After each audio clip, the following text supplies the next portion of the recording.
সংসারে এমন একটা ভ্রান্ত ধারণা রয়েছে যে সবকিছু ভাগ্যের দ্বারা পাওয়া যায়, কিন্তু ভাগ্য, প্রারব্ধ এ তো সকলের জন্যই সমান হয়।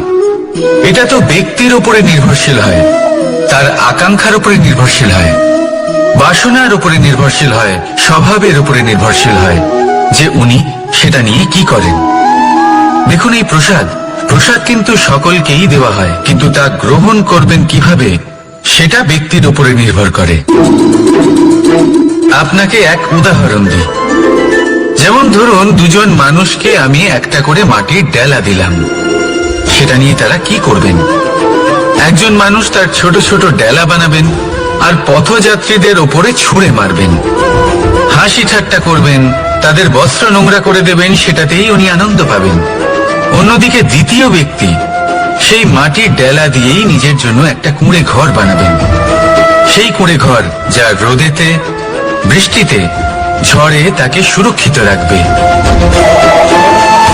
অনুভূতি, এই অনুভূতি বদলাতে শিখুন। এই অনুভূতি অত্যন্ত গুরুত্বপূর্ণ। ভালোবাসাতেও এই অনুভূতি হলো অত্যন্ত গুরুত্বপূর্ণ।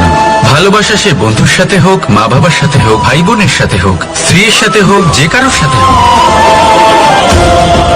মনে রাখবেন, এই হলো সেই অনুভূতি যা আপনার ভাগ্য নির্ধারণ করে থাকে।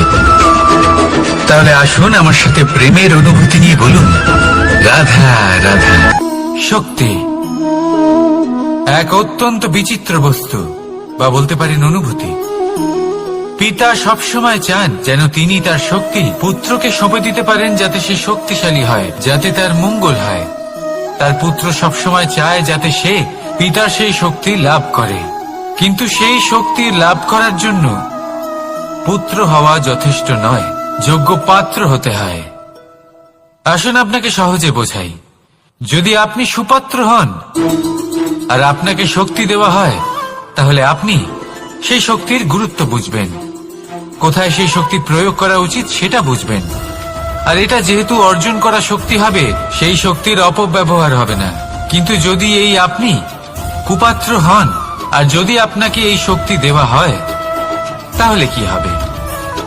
দেখতে গেলে এই শক্তি আপনি দান হিসেবে পেয়েছেন, তাই না আপনি এই শক্তির গুরুত্ব বুঝবেন আর না এর প্রয়োগ আপনি জানবেন। তার অপব্যবহার হওয়া সুনিশ্চিত। তাই যদি আপনি কোনো শক্তি অর্জন করতে চান, তাহলে আগে তার যোগ্য হয়ে উঠুন। পুত্র নয়, পাত্র হয়ে উঠুন। আর আমার সাথে ভালোবেসে বলুন, রাধা রাধা। কথায় আছে, প্রত্যেক পুত্র তার পিতার প্রতিচ্ছবি হয়, আর সমস্ত প্রতিচ্ছবি চায় যেন সে তার অস্তিত্ব প্রাপ্ত করতে পারে। পুত্র চায় সে যেন তার পিতার মতো হয়, বা কখনো কখনো তার থেকেও শ্রেষ্ঠ হয়। সেটা কোনো অনুচিত ব্যাপার নয়। অনুচিত তখন হয় যখন পুত্র নিজের পিতার মতো হবার স্বপ্ন পূরণ করতে গিয়ে বা তার থেকেও শ্রেষ্ঠ হওয়ার স্বপ্ন পূরণে অনুচিত পথের আশ্রয় নেয়। কারণ তারপরে সে তার পিতার গুণগুলি আত্মসাৎ করতে চায় না। সে শুধুই এটা চায় যে সংসারের চোখে যেন আমি শ্রেষ্ঠ প্রমাণিত হই। এটা অনুচিত। সংসারে এমন অনেক মানুষ আছেন যারা এই কারণে শ্রেষ্ঠ হবার চেষ্টা করেন যাতে তার পরিবারের তার পিতার সম্মান বৃদ্ধি পায়। এমনও মানুষ থাকেন, আর এটাই হলো পার্থক্য উদ্দেশ্যের। মনে রাখবেন, যদি আপনার উদ্দেশ্য শুভ হয় তাহলে পথও শুভ হবে, যদি আপনার উদ্দেশ্য অশুভ হয় তাহলে পথও অশুভ হবে। তাহলে নিজের পিতার মতো হবার চেষ্টা অবশ্যই করুন, তার থেকেও শ্রেষ্ঠ হওয়ার চেষ্টা অবশ্যই করুন, কিন্তু মনে রাখবেন আপনার সংকল্প আর আপনার উদ্দেশ্য এই দুই শুভ হওয়া উচিত। তাহলে আসুন আর আমার সাথে ভালোবেসে বলুন, রাধা রাধা। শক্তি শক্তি অর্জন করা এতটা কঠিন নয় যতটা শক্তি লাভ করার পরে সেই শক্তি সামলানো কঠিন হয়। কারণ যেই মানুষ শক্তি লাভ করে তার মনে গর্ববোধ জন্মায়, জন্মায় অহংকার, জন্মায় জেদ। তাই শক্তি প্রাপ্ত করার সাথে বিনম্র থাকাও অত্যন্ত আবশ্যক। আর এটা আমাদের শেখা উচিত বৃক্ষের থেকে। বৃক্ষ যা আমাদের ফল দেয়, বৃক্ষ যা যত ফল দেয় ততটাই ঝুঁকে যায়। আমরা পাথর মারি ওই বৃক্ষের থেকে ফল প্রাপ্ত করার জন্য। সেই পাথরের মার সহ্য করেও বৃক্ষ আমাদের ফল দেয়। কোনো গর্ববোধ নেই, কোনো অহংকার বোধ নেই, আর সেই জন্য এই বৃক্ষের পুজো করা হয়। এটাই হলো মাহাত্ম্য শক্তির সাথে বিনম্রতার। যদি এই শক্তি সৃজন করে থাকে, সাহায্য করে থাকে, সম্বল হয়ে থাকে, তবেই সেই শক্তি উপযুক্ত। আর নয়তো সেই শক্তি একদিন আপনাকে আসক্ত অবশ্যই করবে। তাহলে শক্তি অবশ্যই অর্জন করুন, কিন্তু তার সাথে সেই শক্তি সামলানোর মতো বিবেকও আপনাকে অবশ্যই জাগ্রত করতে হবে। তাহলে আসুন আমার সাথে ভালোবেসে বলুন, রাধা রাধা রাধা। ধৈর্য, এই ধৈর্য কি কোনো গুণ, কোনো অনুভূতি, কোনো দৃষ্টিভঙ্গি? আমার জন্য ধৈর্য এক বাহন। আপনি হয়তো ভাবছেন, এই কেমন বাহন? বাহন তো ঘোড়া হতে পারে, হাতি হতে পারে, উটও হতে পারে, কিন্তু ধৈর্যকে বাহন বানানো মানে? চলুন আপনাকে একটা কথা বোঝাই। পৃথিবীতে এমন কোনো বাহন নেই যে তার আরোহীকে আছড়ে ফেলেনি। সেটা উট হোক বা হাতি হোক বা ঘোড়া হোক, চলতে চলতে কখনো নড়বড় করেই বসে। তারপর সেই আরোহী পড়ে কারোর পায়, তারপর পড়ে তার নিজের নজরে। কিন্তু ধৈর্যরূপী বাহন কখনো কাউকে ফেলে না, কখনো না। না সেই আরোহী কারোর পায়ে পড়ে, আর না তো নিজের নজরে। কারণ ধৈর্য আপনাকে বিবেক প্রদান করে, বিবেক আপনাকে পরিকল্পনায় সাহায্য করে, আর পরিকল্পনা প্রদান করে আপনাকে শক্তি, আপনার লক্ষ্যের দিকে অগ্রসর হওয়া। বুঝলেন? ধৈর্যকে সঙ্গে রাখুন, নিজেকে আরো ধৈর্যশীল করে তুলুন। এই ধৈর্যের সাহায্যে আরোহণ করে দেখুন কিভাবে এই বাহন আপনাকে আপনার গন্তব্যে পৌঁছে দেবে। রাধা রাধা। আপনি কখনো পাখিদের দেখেছেন? যেভাবে মানুষ তার সন্তানকে জন্ম দেয়, পাখিরাও সন্তানদের জন্ম দেয়। আর যেই তার সন্তান এই সংসারে প্রবেশ করে, সেই পাখি তাকে আগলে রাখে, তার যত্ন করে, ওর জন্য বাসা বানায়, ওর জন্য দূর কোথাও থেকে খাবার নিয়ে আসে, নিজের ঠোঁট দিয়ে ওর মুখে খাবার খাইয়ে দেয়, সবকিছু করে। কিন্তু একটা কাজ পাখি করে, কিন্তু মানুষ কখনোই করে না। যখন পাখি মনে করে যে তার সন্তান বড় হয়ে গেছে, ওকে এবার ওরা শিখতে হবে, নিজেকেই আত্মরক্ষা শিখতে হবে, নিজের খাবার নিজেই খুঁজে আনতে হবে, তো সেই পাখি তার সন্তানকে বাসা থেকে বের করে দেয়। তারপর সেই পাখির সন্তান নিজে উড়তে শেখে, আত্মরক্ষা করতে শেখে, এবং আস্তে আস্তে সে আত্মনির্ভর হয়ে ওঠে। কিন্তু মানুষ কি তার সন্তানের সাথে এটাই করে? কখনোই নয়। মানুষ তার সন্তানকে নিজের সাথে বেঁধে রাখে, সব সময় তার লালন পালনের, তার দেখাশোনার ব্যবস্থা করে রাখে, আর এটাই ভাবেন যে আমি হলাম ওর পালনকর্তা, ওর খেয়াল রাখা তো আমার কর্তব্য। কিন্তু না, এই কাজ করতে করতে উনি আস্তে আস্তে নিজেরই সন্তানের শত্রু হয়ে ওঠেন, তার বিকাশের শত্রু হয়ে ওঠেন। তাই যখন সন্তান বড় হবে তখন অবশ্যই ভালোবাসুন, কিন্তু পাখির মতো কঠোর হওয়াও প্রয়োজনীয়, তবেই তার বিকাশ হবে। ওকে নিজের কষ্ট নিজেকেই সহ্য করতে দিন, শিখতে দিন জীবনের অনুভূতি কেমন, তবেই তার বিকাশ হবে। নয়তো সেই সন্তান আজীবন আপনার জন্য বোঝা হয়ে থাকবে, আর আপনি তার বিকাশের পথে আজীবন বাধা হয়ে থাকবেন। আর আমার মনে হয় না আপনি সেটা চাইবেন, তাই তো? আসুন আমার সাথে ভালোবেসে বলুন, রাধা রাধা। লক্ষ্য, পথ আর সাফল্য, এই তিনটেই একে অপরের সাথে জড়িত, কিন্তু অনেকবার মানুষ এদের ঠিকভাবে বুঝতে পারেন না। তারা ভাবেন যে যেরকম লক্ষ্য হবে সেরকমই পথ হবে, সেই মতোই লক্ষ্য কঠিন হলে পথ কঠিন হবে, লক্ষ্য সরল হলে পথ সরল হবে। যদি আপনাকে আসল সত্যের সাথে অবগত করাই, তাহলে দেখবেন সবকিছুই এর উল্টো। লক্ষ্য নিজের পথ বানায় না, পথ সেটাই যেটা আপনি স্বয়ং নির্বাচন করে আপনি নিজে বানান। সেই অনুসারেই আপনি আপনার লক্ষ্যে পৌঁছতে পারবেন। সেই জন্য জীবনে যখনই লক্ষ্যে পৌঁছানোর পথের বিষয়ে আপনি কোনো সিদ্ধান্ত নেবেন, তাহলে তা ভেবে চিন্তে নেবেন, কারণ এই পথ অত্যন্ত গুরুত্বপূর্ণ। পথ যদি শুভ হয় তাহলে লক্ষ্য আপনা থেকেই শুভ হয়ে যায়। তাহলে আসুন আমার সাথে ভালোবেসে বলুন, রাধা রাধা।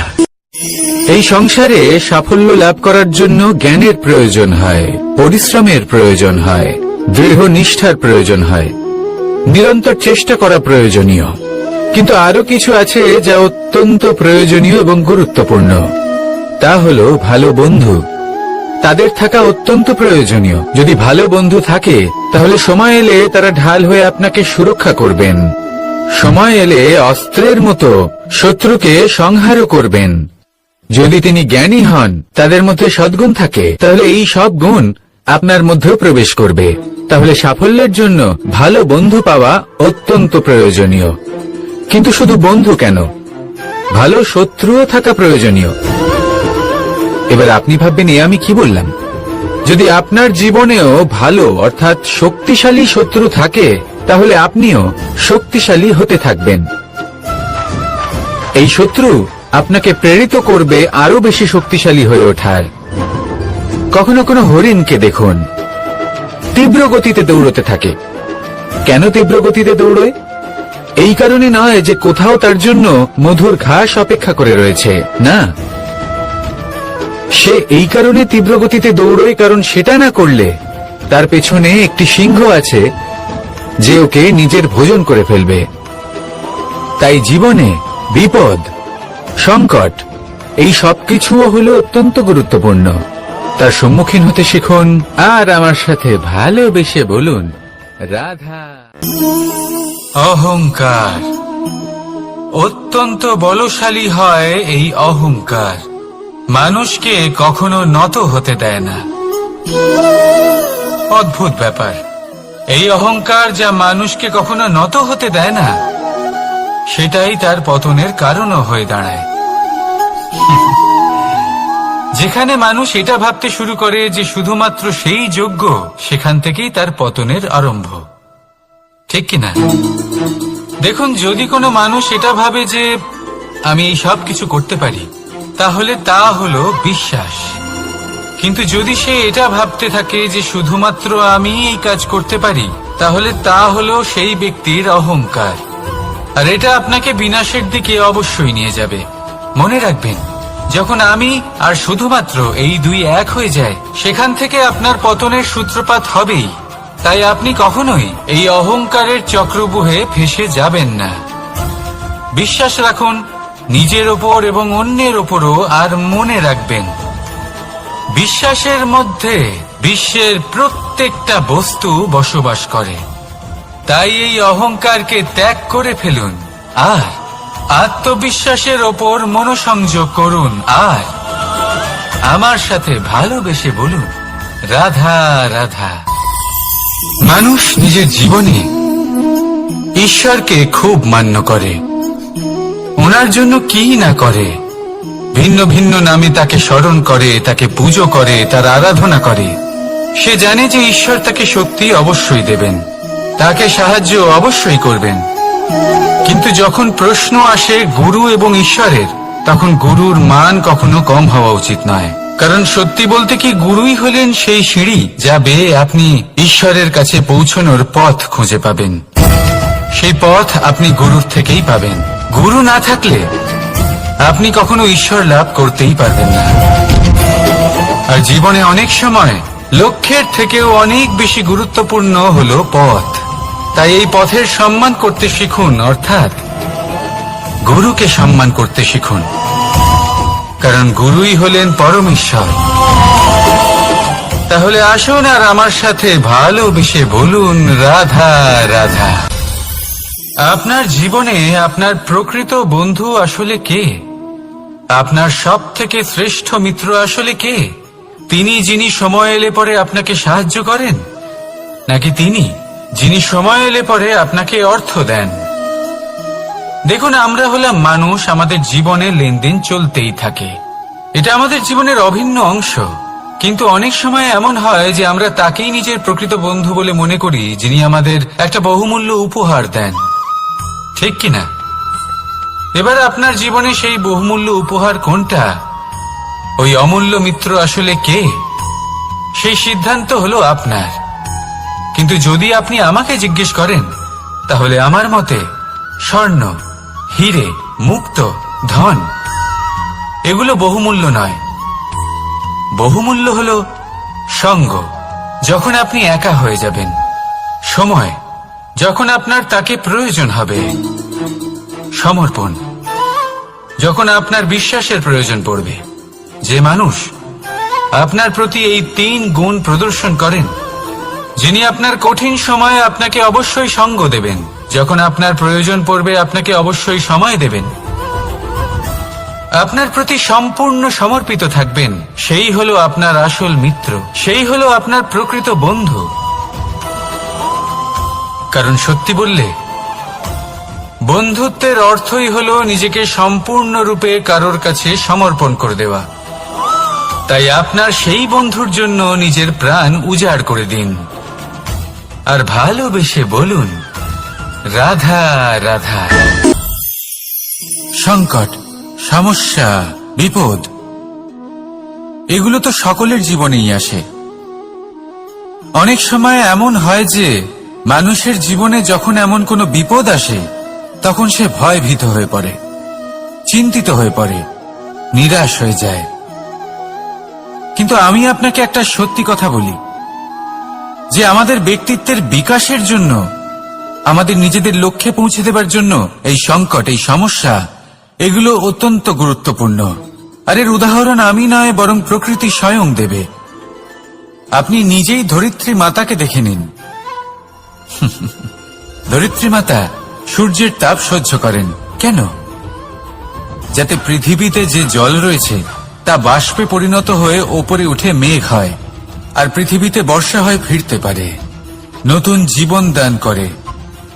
আর অন্যদিকে পাতা ঝরার মরশুমে কোনো বৃক্ষকে দেখুন, পাতা ঝরার মরশুমে সমস্ত পাতা ঝরে যায়, তারপরে সেই গাছে নবনির্মাণ হয়, নতুন পাতা জন্মায়, সেই গাছ আবার ভরে ওঠে, সবুজে সবুজ হয়ে ওঠে। সেইভাবেই আপনার জীবনেও সংকট এবং সমস্যা এগুলো তো আসতেই থাকবে। কিন্তু আপনার এগুলিকে ভয় পেলে চলবে না, পিছু হটলে চলবে না, নিরাশ হলে চলবে না, বরং দৃঢ়তার সাথে, সাহসের সাথে তার সম্মুখীন হতে হবে। যদি আপনি এটা করতে শিখে যান, তাহলে আপনি দেখবেন যে এই সমস্যা, এই সংকট, এই বিপদ আপনাকে শক্তি প্রদান করবে। আসুন আমার সাথে ভালোবেসে বলুন, রাধা রাধা। প্রকাশ কার মধ্যে থাকে? সূর্য। শীতলতা কার মধ্যে থাকে? চন্দ্রমার মধ্যে। এবার যদি সূর্যের মধ্যে প্রকাশ না থাকে কি হবে? অন্ধকার। যদি চন্দ্রমার মধ্যে শীতলতা না থাকে তাহলে কি হবে? মহা অন্ধকার। সবকিছু অন্তরে আছে, শুভ ভাব আর সত্যতা প্রত্যেকটা মানুষের অন্তরের মধ্যে থাকবেই থাকবে। যদি এটা না থাকে তাহলে জেনে রাখুন কিছুই নেই। যেমন একটা প্রদীপ যা জ্বলছে, যা প্রকাশ দিচ্ছে, অন্ধকারে আমাদের পথ প্রদর্শন করছে। কেন জ্বলে? কারণ ওর মধ্যে একটা সলতে আছে যা জ্বলছে। সলতে কেন জ্বলে? কারণ তার ভিতর ঘি আছে যা ওই সলতেকে জ্বলতে সাহায্য করে। সবকিছুই আমাদের মনের ভিতরেই রয়েছে, ভালো ভাব এবং সততাও। এই নিয়েই কর্ম করতে থাকুন আর জীবনের সামনে এগোতে থাকুন। সমস্ত জীবন আলোকিত হয়ে উঠবে। আসুন আর আমার সাথে ভালোবেসে বলুন, রাধা রাধা। পৌঁছানো অত্যন্ত কঠিন হয়। কেউ ভাবেন যে কেন এত কঠিন হয়, কেন এত কষ্ট করতে হয় লক্ষ্যে পৌঁছানোর জন্য। এই লক্ষ্য সরলভাবে কেন আমার কাছে চলে আসে না? চলুন আপনাকে একটা কথা বলি, যদি আপনার লক্ষ্য কঠিন না হয় তাহলে তাকে পাওয়া আপনার পক্ষে অসম্ভব হয়ে উঠবে। লক্ষ্যে পৌঁছানোর এই রাস্তায় আপনি যে কড়া রোদের সম্মুখীন হন, যার থেকে আপনি দূরে পালাতে চান, সেই রোদ আপনাকে প্রেরণা যোগায় যে আপনি এগোতে থাকুন। ভাবুন একজন যাত্রী যে কিনা নিজের লক্ষ্যের দিকে যাচ্ছেন, সেই পথে উনি যদি একটু ছায়া পেয়ে যান আর উনি ওখানে বিশ্রাম নেন, তাহলে তার সাথে তার ভাগ্য গভীর নিদ্রায় সেখানে বিলীন হয়ে যায়। তাই পরিশ্রমের করা রোদের থেকে কখনো দূরে পালাবেন না। জীবনে শুধু সামনে এগোতে থাকুন দৃঢ়তার সাথে। আর লক্ষ্য সরল হোক, কঠিন হোক বা অত্যাধিক কঠিন হোক, একটা কথা মনে রাখবেন, যে জীবনের লক্ষ্যে পৌঁছতে পেরেছে সে লক্ষ্য প্রাপ্তির জন্য আফসোস কখনোই করে না। রাধা রাধা। এই সংসারে সাফল্য লাভ করার জন্য জ্ঞানের প্রয়োজন হয়, পরিশ্রমের প্রয়োজন হয়, দৃঢ় নিষ্ঠার প্রয়োজন হয়, নিরন্তর চেষ্টা করা প্রয়োজনীয়। কিন্তু আরো কিছু আছে যা অত্যন্ত প্রয়োজনীয় এবং গুরুত্বপূর্ণ।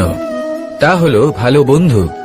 তাদের থাকা অত্যন্ত প্রয়োজনীয়। যদি ভালো বন্ধু থাকে তাহলে সময় এলে তারা ঢাল হয়ে আপনাকে সুরক্ষা করবেন। সময় এলে অস্ত্রের মতো শত্রুকে সংহারও করবেন। যদি তিনি জ্ঞানী হন, তাদের মধ্যে সদ্গুণ থাকে, তাহলে এই সব গুণ আপনার মধ্যেও প্রবেশ করবে। তাহলে সাফল্যের জন্য ভালো বন্ধু পাওয়া অত্যন্ত প্রয়োজনীয়। কিন্তু শুধু বন্ধু কেন, ভালো শত্রুও থাকা প্রয়োজনীয়। এবার আপনি ভাববেন, এ আমি কি বললাম? যদি আপনার জীবনেও ভালো অর্থাৎ শক্তিশালী শত্রু থাকে, তাহলে আপনিও শক্তিশালী হতে থাকবেন। এই শত্রু আপনাকে প্রেরিত করবে আরো বেশি শক্তিশালী হয়ে ওঠার। কখনো কোনো হরিণকে দেখুন, তীব্র গতিতে দৌড়তে থাকে। কেন তীব্র গতিতে দৌড়ে? এই কারণে নয় যে কোথাও তার জন্য মধুর ঘাস অপেক্ষা করে রয়েছে, না। সে এই কারণে তীব্র গতিতে দৌড়ে কারণ সেটা না করলে তার পেছনে একটি সিংহ আছে যে ওকে নিজের ভোজন করে ফেলবে। তাই জীবনে বিপদ, সংকট, এই সবকিছুও হলো অত্যন্ত গুরুত্বপূর্ণ। তার সম্মুখীন হতে শিখুন আর আমার সাথে ভালোবেসে বলুন, রাধা। লক্ষ্যে পৌঁছানো অত্যন্ত কঠিন হয়। কেউ ভাবেন যে কেন এত কঠিন হয়, কেন এত কষ্ট করতে হয় লক্ষ্যে পৌঁছানোর জন্য? এই লক্ষ্য সরলভাবে কেন আমার কাছে চলে আসে না? চলুন আপনাকে একটা কথা বলি, যদি আপনার লক্ষ্য কঠিন না হয় তাহলে তাকে পাওয়া আপনার পক্ষে অসম্ভব হয়ে উঠবে। লক্ষ্যে পৌঁছানোর এই রাস্তায় আপনি যে কড়া রোদের সম্মুখীন হন, যার থেকে আপনি দূরে পালাতে চান, সেই রোদ আপনাকে প্রেরণা যোগায় যে আপনি এগোতে থাকুন। ভাবুন একজন যাত্রী যে কিনা নিজের লক্ষ্যের দিকে যাচ্ছেন, সেই পথে উনি যদি একটু ছায়া পেয়ে যান আর উনি ওখানে বিশ্রাম নেন, তাহলে তার সাথে তার ভাগ্য গভীর নিদ্রায় সেখানে বিলীন হয়ে যায়। তাই পরিশ্রমের করা রোদের থেকে কখনো দূরে পালাবেন না। জীবনে শুধু সামনে এগোতে থাকুন দৃঢ়তার সাথে। আর লক্ষ্য সরল হোক, কঠিন হোক বা অত্যাধিক কঠিন হোক, একটা কথা মনে রাখবেন, যে জীবনের লক্ষ্যে পৌঁছতে পেরেছে সে লক্ষ্য প্রাপ্তির জন্য আফসোস কখনোই করে না। রাধা রাধা। ধৈর্য। এই ধৈর্য কি কোনো গুণ, কোনো অনুভূতি, কোনো দৃষ্টিভঙ্গি? আমার জন্য ধৈর্য এক বাহন। আপনি হয়তো ভাবছেন, এ কেমন বাহন? বাহন তো ঘোড়া হতে পারে, হাতি হতে পারে, উটও হতে পারে, কিন্তু ধৈর্যকে বাহন বানানো মানে? চলুন আপনাকে একটা কথা বোঝাই। পৃথিবীতে এমন কোনো বাহন নেই যে তার আরোহীকে আছড়ে ফেলেনি। সেটা উট হোক বা হাতি হোক বা ঘোড়া হোক, চলতে চলতে কখনো নড়বড় করেই বসে। তারপর সেই আরোহী পড়ে কারোর পায়, তারপর পড়ে তার নিজের নজরে। কিন্তু ধৈর্যরূপী বাহন কখনো কাউকে ফেলে না, কখনো না। না সেই আরোহী কারোর পায়ে পড়ে আর না তো নিজের নজরে। কারণ ধৈর্য আপনাকে বিবেক প্রদান করে, বিবেক আপনাকে পরিকল্পনায় সাহায্য করে, আর পরিকল্পনা প্রদান করে আপনাকে শক্তি, আপনার লক্ষ্যের দিকে অগ্রসর হওয়া। বুঝলেন? ধৈর্যকে সঙ্গে রাখুন, নিজেকে আরো ধৈর্যশীল করে তুলুন। এই ধৈর্যের সাহায্যে আরোহণ করে দেখুন কিভাবে এই বাহন আপনাকে আপনার গন্তব্যে পৌঁছে দেবে। রাধা রাধা।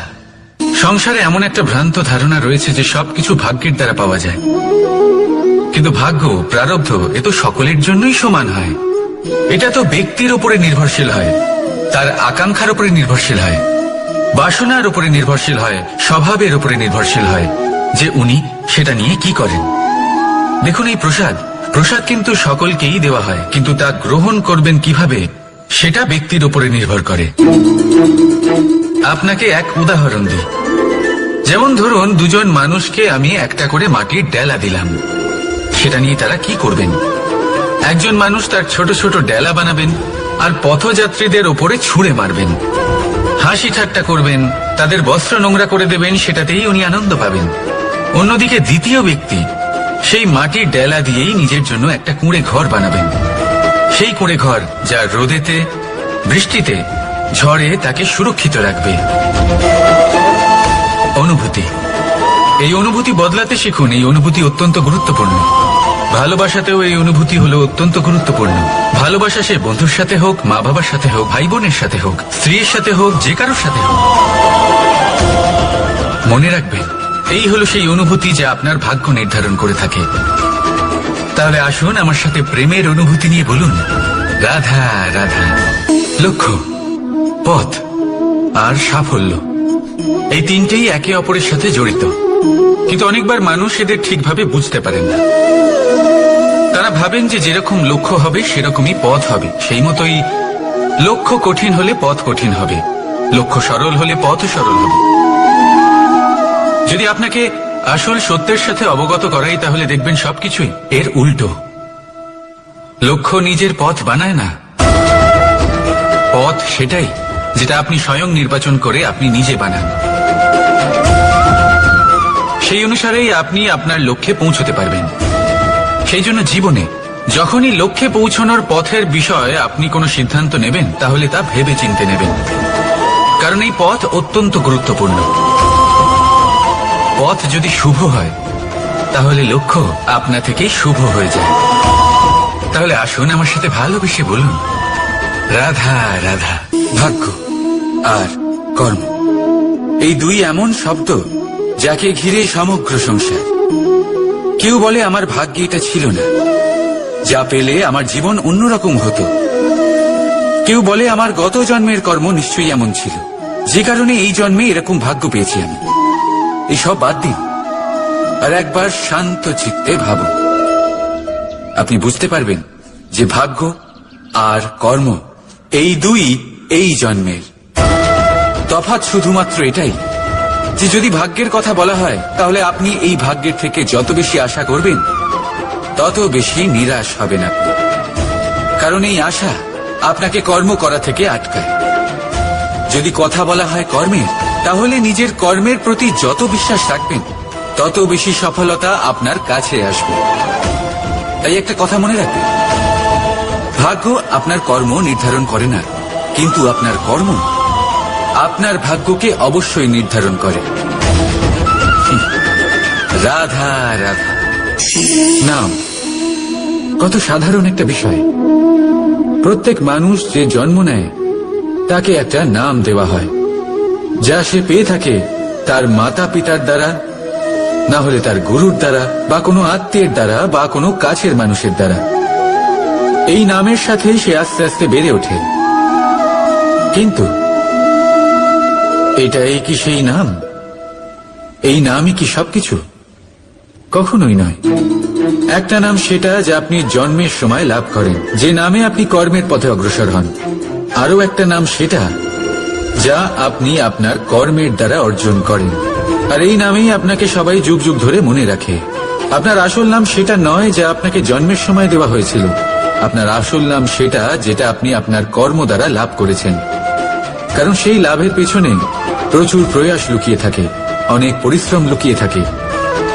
কিন্তু যদি আপনি চান যে মানুষ আপনার নাম মনে রাখে, তাহলে আপনাকে কর্মের পথে অগ্রসর হতেই হবে, শুভ কর্ম করতে হবে, অনর্গল চেষ্টা করে যেতে হবে, মহান কাজ করতে হবে। আর বিশ্বাস করুন, আপনি একটা মহান নামের ফল অবশ্যই লাভ করবেন। রাধা রাধা।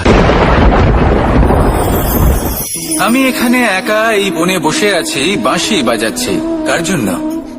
কে আছেন এখানে? কেউ নেই।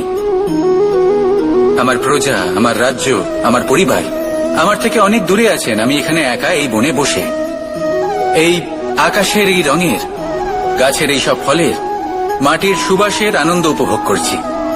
কেন? আমি হলাম দ্বারকাধীশ। এমন কি রাজকীয় বা ভৌতিক সুখ রয়েছে যে আমি ওখানে পেতে পারি না? সবকিছুই পেতে পারি, তাও এখানে বনে একা বসে আছি। কোন সুখ খুঁজে চলেছি? একা থাকার সুখ। আমরা প্রত্যেকদিন অনেক মানুষের সাথে, চিন্তাধারার সাথে, কর্মের সাথে, পরিস্থিতির সাথে, সুখ দুঃখের দ্বারা বেষ্টিত থাকি। জীবনের এই চক্রে আমরা জড়িয়ে পড়তে থাকি। যতই আমরা এই সমস্যার সমাধান করি, আমরা ততই এতে জড়িয়ে পড়ি। আমরা এতটাই জড়িয়ে পড়ি যে যখন আমরা আয়নায় নিজেদের দেখি, তখন আমরা নিজেদের চিনতেই পারি না। এমন মনে হয় যেন আমরা নিজেদের হারিয়ে ফেলেছি। সেই জন্য প্রত্যেক দিন আপনি কিছু সময় নিজের সাথে কাটান একান্তে। এটা অত্যন্ত আবশ্যক। নিজের অস্তিত্বের গভীরে গিয়ে দেখতে শিখুন, নিজেকে বুঝুন। অদ্ভুত শান্তির অনুভূতি হবে। যেমন এই বায়ু, এই বৃক্ষ, এই পুষ্প, এই নিসর্গ, এদের মতো আপনিও কখনো একলা হতে শিখুন। কখনো নিসর্গের একটা অংশ হয়ে দেখুন। এই মন প্রসন্ন হয়ে বলবে রাধা। একবার একটা শেয়াল বনে বিচরণ করছিল। ও একটা ছোট্ট শাবক দেখতে পেল। ও ভাবলো আজ একেই আমি খাবার হিসেবে গ্রহণ করব। আশেপাশে দেখলো কেউ দেখছে না তো, কেউ ছিল না। আর সেই শাবকের ওপর আক্রমণ করল, যা হলো একটা ঘোর অপরাধ। বনের নিয়ম অনুসারে আপনি কখনোই শাবকের ওপর আক্রমণ করতে পারেন না। তারপর এই খবরটা যখন রাজা সিংহ জানতে পারলেন, সভার আয়োজন করলেন। কিন্তু সেখানে শেয়াল বলল, আমি তো এরকম কিছু করিনি। কিন্তু যদি আপনি এরকম বলেন, কোনো প্রমাণ দিন, এর কোনো সাক্ষী আছে? তখন রাজা সিংহ পেঁচাকে ডেকে পাঠালেন, যে সেই মুহূর্তে বৃক্ষের শাখার ওপর বসেছিল। সে সব কিছু দেখেছিল। পেঁচা সব সত্যি কথা বলল, আর শেয়ালকে মৃত্যুদণ্ড দেয়া হলো। এবার এই কাহিনী আমি আপনাকে কেন শোনালাম? কারণ মানুষও কখনো কখনো এরকম কর্ম করেন যা শিয়াল করেছে। এটা ভাবেন কেউ দেখছে না, যখন আমি অনুচিত কর্ম করতেই পারি। কিন্তু না, আপনি যাই করুন না কেন, কেউ না কেউ অবশ্যই তা দেখছে। কোনো ব্যক্তি না হলেও কোনো প্রাণী, না হলে কোনো যক্ষ বা দেব বা প্রেত। যদি এনারা কেউ না দেখেন, তাহলে ধরিত্রী মাতা দেখেন, যেখানে দাঁড়িয়ে আপনি সেই কর্ম করছেন, তাই না? তাই একটা কথা সবসময় মনে রাখবেন, কে দেখছেন কে দেখছেন না সেই বিষয়ে ভাবা ছেড়ে দিন। এটা খুব সহজ কথা। আপনি যদি উচিত কর্ম করেন, উচিত ফল পাবেন। যদি অনুচিত কর্ম করেন, তাহলে আপনি অনুচিত ফল অবশ্যই পাবেন। সেই জন্য উচিত পথে চলতে থাকুন, উচিত কর্ম করতে থাকুন, আর আমার সাথে ভালোবেসে বলুন রাধা রাধা। বাহ, পুষ্পের সুবাস আমার খুব ভালো লাগে। অত্যন্ত সুন্দর হয় এই পুষ্প। এইভাবে চারিদিকে পুষ্প দেখে মন আনন্দিত হয়ে ওঠে। এবার আপনারা ভেবে দেখুন, আমার চারিদিকে পুষ্প নয়, আগুন আছে। তাহলে কি হবে? আমার শরীর কি জ্বলে যাবে না? অবশ্যই জ্বলবে। শরীরকে কি আগুনের তাপ সহ্য করতে হবে না? অবশ্যই সহ্য করতে হবে। এটাই হলো প্রকৃতির নিয়ম।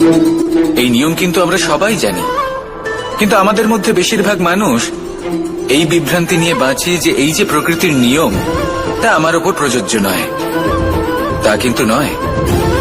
আমাদের চতুর্দিকে এই যে নিসর্গ রয়েছে, আমরা তার কতটা ক্ষতি করি সেটা একবার ভেবে দেখুন। আমরা বনাঞ্চল জ্বালিয়ে দিই, বায়ু দূষিত করি, জল দূষিত করি, প্রাণীদের হত্যা আমরা করি। কেন? এই নিসর্গ আমরা নষ্ট করি, যদিও আমরা জানি যে আমরাও হলাম এই নিসর্গেরই অংশ। এবার দেখুন, শরীরের কোনো অংশে যদি আগুন ধরান, আস্তে আস্তে সমস্ত শরীরও জ্বলে যাবে। সেইভাবেই নিসর্গ যদি নষ্ট হয়ে যায়, তাহলে মনুষ্য জাতিও নষ্ট হয়ে যাবে। তাই এই যে নিসর্গ আপনি দেখছেন, এই পুষ্প, এই বৃক্ষ, বায়ু, জল, এদের সকলকে রক্ষা করুন। নষ্ট নয়।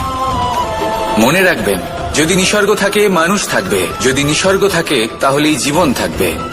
আসুন আমার সাথে ভালোবেসে বলুন, রাধা রাধা। কারই না পছন্দ বলুন তো? অত্যন্ত সুস্বাদু হয় এই মধু, মিষ্টি খেতে হয় এবং তা শক্তিও প্রদান করে, এবং প্রত্যেকটি মিষ্টি পদার্থের মতোই এতেও খুব তাড়াতাড়ি পিঁপড়ে ধরে যায়। অন্যদিকে যদি নুনকে দেখি, তাহলে বছরের পর বছর রাখলেও এতে পিঁপড়ে ধরে না। এবার যদি কথা বলি বন্ধুত্বের, তাহলে বন্ধুত্ব নুনের মতো হওয়া উচিত, মধুর মতো নয়। যারা সামনে এলে শুধুমাত্র মধুর মধুর কথা বলবে, পরে এতে পিঁপড়ে ধরে যাবে। এটা নুনের মতো হওয়া উচিত। প্রকৃত বন্ধু হলো সে যে সময় এলে পরে আপনার সামনে আপনার প্রকৃত সত্য তুলে ধরবে, তা সে যতই কঠিন হোক না কেন। আপনার দোষ, আপনার অপগুণ, আপনার খামতি আপনাকে বলতে পারবে, যাতে আপনি সেগুলো শুনে মেনে নিয়ে তারপর নিজেকে শুধরোতে পারেন। এটাই হলো প্রকৃত বন্ধুত্ব। কখনো নিজের জীবনের আশেপাশে মন দিয়ে দেখবেন, অনেক সময় এমন মানুষ থাকেন, অনেক বন্ধু থাকেন, যাদের দেখে আমাদের মনে হয় যে এনারা খুব কঠোর, এনাদের কথা খুব কটু। কিন্তু বেশিরভাগ এমন মানুষের মনটা যদি বুঝতে পারেন, তাহলে দেখবেন তাতে কোনো মালিন্য নেই। এনাদের মন অত্যন্ত পবিত্র হয়। যদি আপনার জীবনেও এমন কোনো ব্যক্তি থেকে থাকে, এমন বন্ধু থাকে, তাহলে তাদের আগলে রাখুন আর আমার সাথে ভালোবেসে বলুন, রাধা রাধা। যতক্ষণ আমরা এই সংসারে জীবিত, ততক্ষণ আমাদের সাথে সবকিছু থাকে। আমাদের ধন, সুখ স্বাচ্ছন্দ্য, আমাদের মিত্রগণ, আমাদের পরিবার, এই সমাজ, এই সবকিছু আমাদের সাথে থাকে। যেদিন আমরা এই সংসারকে ত্যাগ করব, এদের মধ্যে কেউ আমাদের সাথে যাবে না। না ধন, না স্বাচ্ছন্দ্য, না সম্পত্তি। এই সকল মানুষ, এই সমাজ, এরা শুধুমাত্রই শ্মশান পর্যন্ত আমাদের সাথে থাকতে পারবেন। তারপরে যদি আমাদের সাথে কিছু যেতে পারে, তাহলে তা শুধুই আমাদের ধর্ম। আর এই সংসারে আমরা নিজেদের যে সুনাম রেখে যাই, সেটা সম্ভব শুধুমাত্র কর্মের দ্বারা। সেই জন্য সংসারে যতদিন পর্যন্ত জীবিত আছেন, যদি কিছু অর্জন করতে চান, তাহলে ধর্ম অর্জন করুন, ধর্মের বিষয়ে স্পষ্টতা অর্জন করুন এবং কর্ম অর্জন করুন। এটাই হবে আপনার অতীত এবং এটাই হবে আপনার ভবিষ্যৎ, এবং এটাই সকলকে প্রেরণা প্রদান করবে। আসুন আমার সাথে ভালোবেসে বলুন, রাধা রাধা। কোনো যাত্রায় যাব বলে মনে করি, তখনই আমরা প্রস্তুত থাকি আসন্ন বিপদের জন্য বা সংকটের জন্য। যেমন যদি আমাদের মনে হয় যে আজকের পরিবেশ খুব ঠান্ডা হবে, তাহলে আমরা গরম বস্ত্র ধারণ করি বা সেটাকে সাথে নিয়ে যাই। যদি মনে হয় যে বৃষ্টি হতে পারে বা বৃষ্টি হয়ে চলেছে, আমরা দেখছি, তাহলে আমরা একটা ছাতা সাথে নিয়ে নিই। আমরা প্রস্তুত থাকতে চাই এবং এটাই উচিত, এবং সেই কারণেই আমরা যাত্রায় সাফল্য লাভ করি। কিন্তু যদি আমরা কথা বলি জীবনযাত্রা নিয়ে, যা কিনা সব থেকে বেশি গুরুত্বপূর্ণ, তাহলে তার জন্য আমরা পূর্ণরূপে প্রস্তুত থাকি না। আশেপাশের মানুষ, এই সমাজ, আমাদের সাথী, আমাদের মিত্ররা যে কোনো মুহূর্তে বদলে যেতে পারেন। সেই জন্য আমরা নিজেদেরকে কখনো সাবধান করি না, কখনোই নিজেদের প্রস্তুত করি না। আমাদের এটা কখনোই মনে হয় না যে এরকম হতে পারে, আর সেই কারণেই শেষে গিয়ে আমরা অত্যন্ত দুঃখ পাই। একটা অমূল্য শিক্ষা আছে যেটা আমাদের লাভ করা উচিত, সতর্ক থাকা উচিত। এই জীবনযাত্রার জন্য শুধুমাত্র এই পরিবেশের বিষয়ে তথ্য সংগ্রহ করা বা তাকে অনুমান করা, এটুকু হলেই চলবে না। আমাদের আশেপাশের মানুষজনকে দেখতে হবে, তাদের স্বভাব, পরিস্থিতির ওপর নজর রাখতে হবে। যখন তারা রং পাল্টাচ্ছেন, নজর রাখতে হবে, তা অত্যন্ত আবশ্যক। পরিবর্তন আপনার জীবনে অবশ্যম্ভাবী, সঠিকভাবে তার সম্মুখীন হন। আসুন আমার সাথে ভালোবেসে বলুন, রাধা। এই সংসারের সব থেকে বড় সুখ কি? কেউ বলবেন নিজের লক্ষ্য প্রাপ্ত করা, কেউ বলবেন ধন উপার্জন করা, কেউ বলবেন নিদ্রাই সব থেকে বড় সুখ, কেউ বলবেন রাজ্য লাভ করা, আবার কেউ বলবেন মাতার হাত থেকে খাবার খাওয়া, আদি ইত্যাদি। কিন্তু যদি সত্যি কথা বলি, এই সংসারের সব থেকে বড় সুখ হল সেবা করা। কখনো কাউকে সেবা করে দেখুন। এই সেবা দ্বারা অন্য কোনো মানুষের আশীর্বাদ লাভ করাতেই সুখ রয়েছে। আপনার সেবা ভাব দ্বারা যখন কোনো মানুষ নিজের অন্তরাত্মা থেকে আপনাকে আশীর্বাদ করে, তার থেকে বড় সুখ আর কিছুই নেই। কারণ প্রত্যেক মানুষের মধ্যে ঈশ্বর বাস করেন। নরের সেবাই হল নারায়ণের সেবা। নিষ্কাম সেবা করাই হলো সব থেকে বড় সুখ। তাই নিজের অন্তরে সেবার এই ভাব জাগ্রত করুন। যে সুখের কথা আমি বলছি সেই সুখ অনুভব করেই দেখুন। এই মন সুপ্রসন্ন হয়ে বলবে, রাধা রাধা।